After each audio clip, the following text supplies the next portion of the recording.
आराध्य देव की चरण में वंदन। आदरणीय समणी जी, उपस्थित भाइयों तथा बहनों, आज हम कल्याण मंदिर के दूसरे श्लोक की चर्चा करेंगे।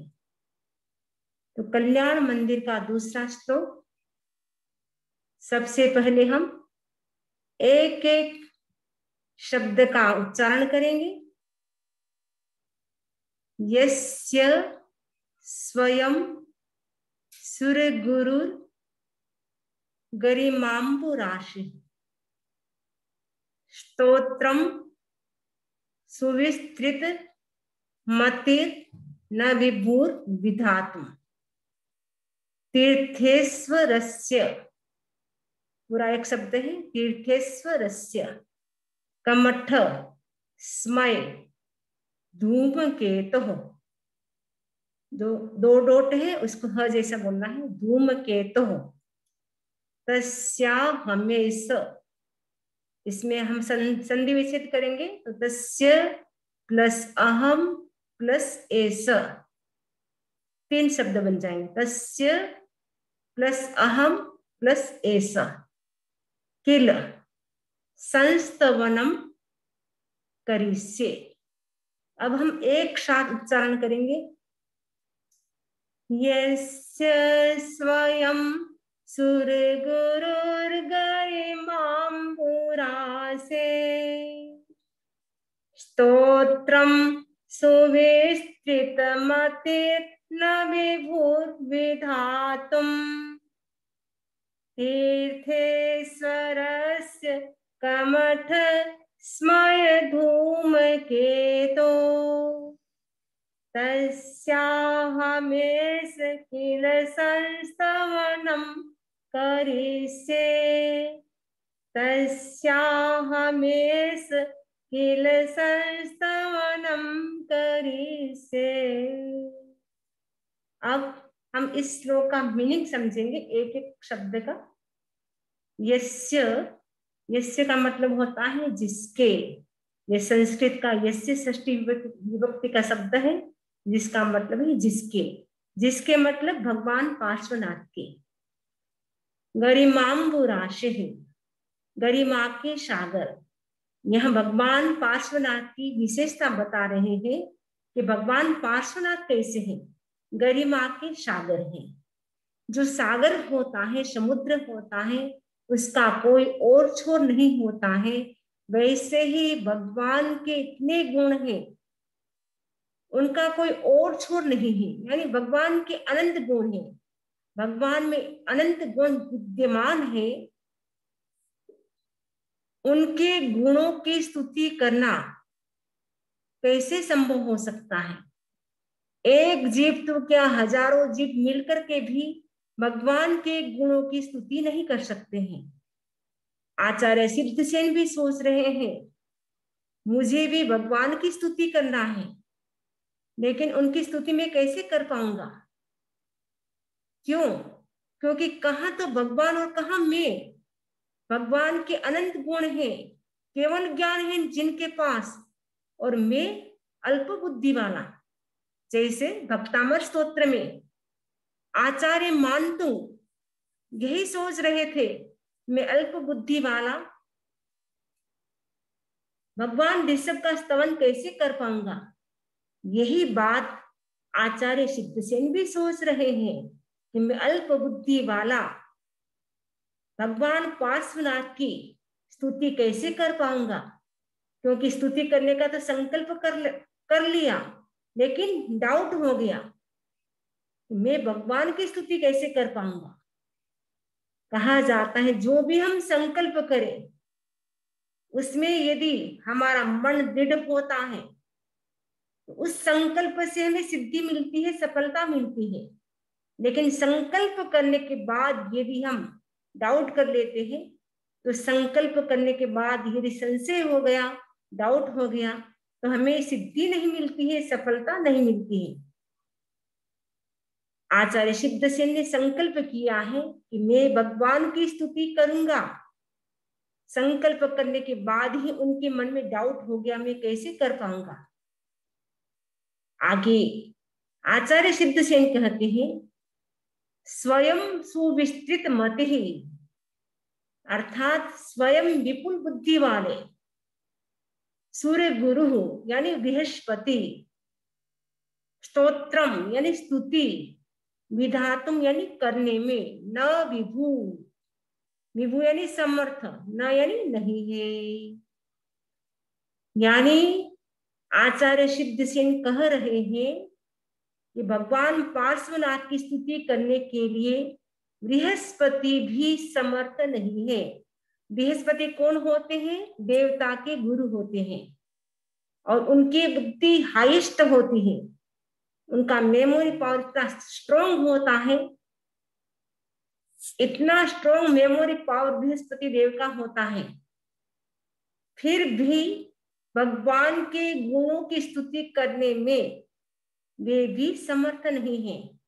आचार्य सिद्धसेन सोच रहे हैं, बृहस्पति देव जिनकी इतनी विशाल बुद्धि है, फिर भी वो भगवान की स्तुति नहीं कर सकते हैं, तो मैं कैसे कर पाऊंगा, क्योंकि मेरी बुद्धि तो इतनी सी है और भगवान तो अनंत गुण के सागर है, गरिमा के सागर है, महिमा के सागर है, उनकी स्तुति में कैसे कर पाऊंगा, ऐसा आचार्य सिद्धसेन सोच रहे हैं। आगे कहते हैं, भगवान पार्श्वनाथ कैसे हैं? कमठ स्मय, कमठ यानी कमठ, स्मय यानी अहंकार। कमठ के अहंकार को नष्ट करने के लिए भगवान पार्श्वनाथ ने क्या किया था? कमठ के अहंकार को नष्ट किया था। क्यों? क्योंकि कमठ बहुत ही घमंडी था, अहंकारी था, और हर जन्म में कमठ ने भगवान पार्श्वनाथ को कष्ट दिया, लेकिन भगवान पार्श्वनाथ ने अपनी साधना से, अपने ध्यान बल से उन कष्टों को पराजित कर दिया, उनके कष्टों से वो प्रभावित नहीं हुए। तब कमठ का अहंकार चूर चूर हो जाता है। आगे कहते हैं, धूमकेतु हो, यानी कमठ के अहंकार को नष्ट करने के लिए भगवान पार्श्वनाथ कैसे है? धूमकेतु के समान है। धूमकेतु नाम का एक ग्रह होता है, बड़ा खराब ग्रह होता है, भयंकर ग्रह होता है। जिस व्यक्ति को ये धूमकेतु नाम का ग्रह लग जाता है, उसका सब कुछ समाप्त हो जाता है। धूमकेतु को अग्नि भी कहा जाता है। जैसे अग्नि में जो कुछ हम डालते हैं सब कुछ स्वाहा हो जाता है, ठीक वैसे ही भगवान पार्श्वनाथ ने भी कमठ के भीतर जो भी बुराइयां थी उसको नष्ट करने के लिए भगवान पार्श्वनाथ कैसे थे? धूमकेतु ग्रह के समान थे, अग्नि के समान थे। तस्य, तस्य का मतलब है उसका मतलब है भगवान पार्श्वनाथ।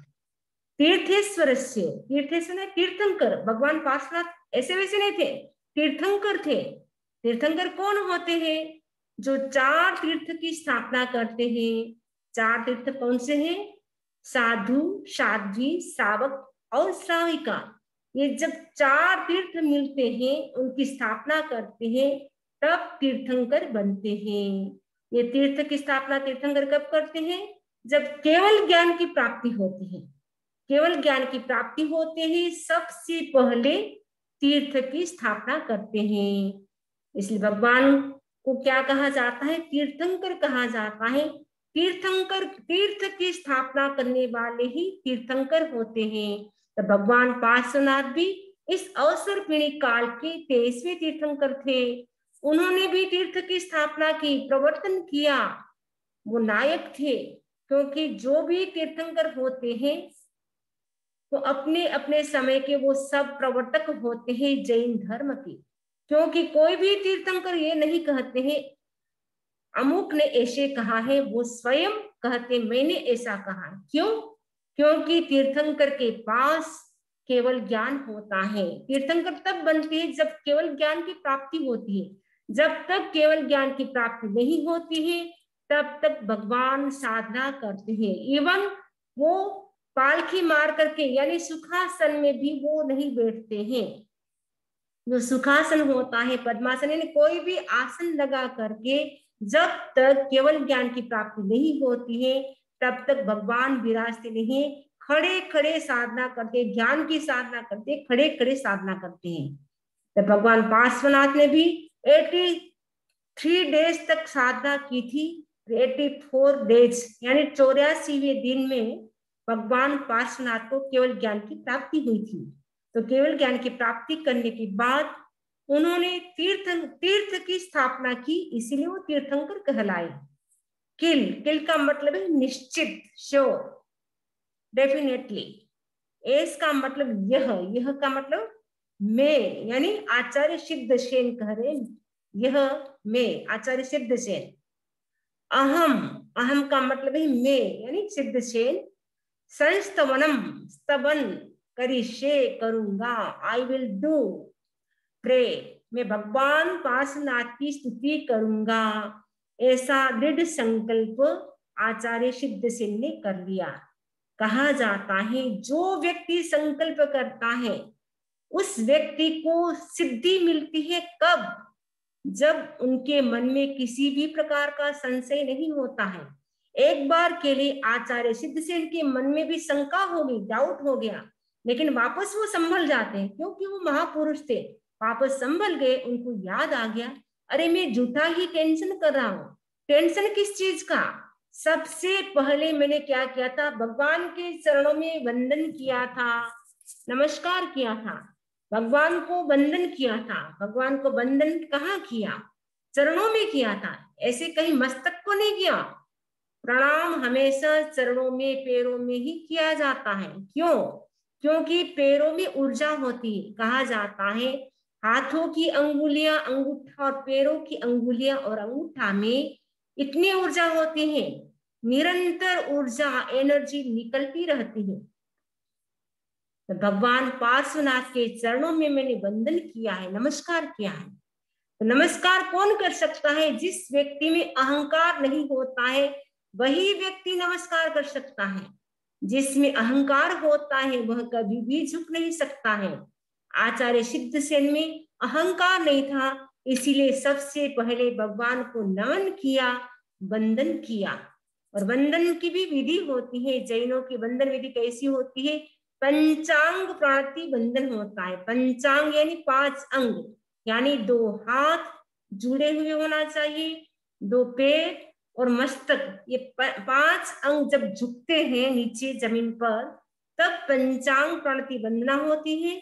और वंदना हमेशा, नमस्कार हमेशा पैर का जो अंगूठा है वही करना चाहिए, वहीं पे मस्तक लगाना चाहिए ताकि डायरेक्ट अंगूठे से एनर्जी हमें मिलती है। यह जैनों की वंदन विधि है, पंचांग प्रणति। तो आचार्य सिद्ध सेन ने भी भगवान को वंदन किया है, नमस्कार किया है।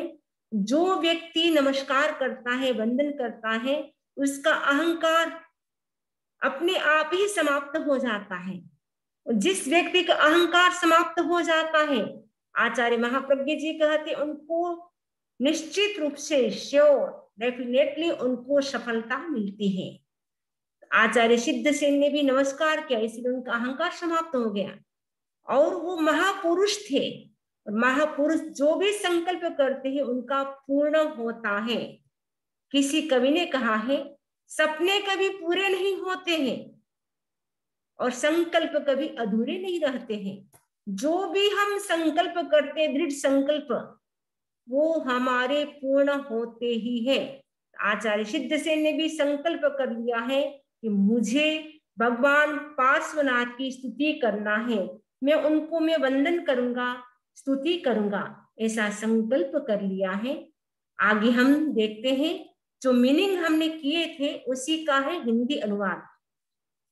जो कमठ दैत्य के अभिमान को भस्म करने के लिए धूमकेतु के समान थे, जिनके गुणों की गरिमा सागर के समान अपार थी, जिनकी स्तुति करने के लिए अतिशय यानी अत्यधिक बुद्धिशाली देवताओं के गुरु स्वयं बृहस्पति भी समर्थ नहीं हो सके, उन तीर्थपति पार्श्वनाथ भगवान की मैं स्तुति करूंगा। गुजराती है, जे कमठ दैत्यना अभिमानने भस्म કરવા માટે ધૂમકેતુ સમાન હતા, જેમના ગુણોની ગરિમા સાગર સમાન અપાર હતી, જેમની સ્તુતિ કરવા માટે અતિશય બુદ્ધિશાળી દેવતાઓના ગુરુ સ્વયં બૃહસ્પતિ પણ સમર્થ ન થઈ શક્યા, તેવા તીર્થપતિ પાર્શ્વનાથ ભગવાનની સ્તુતિ હું કરીશ, એમ આચાર્ય સિદ્ધસેન કહે છે. હવે આપણે અંગ્રેજીમાં પણ વાંચશું.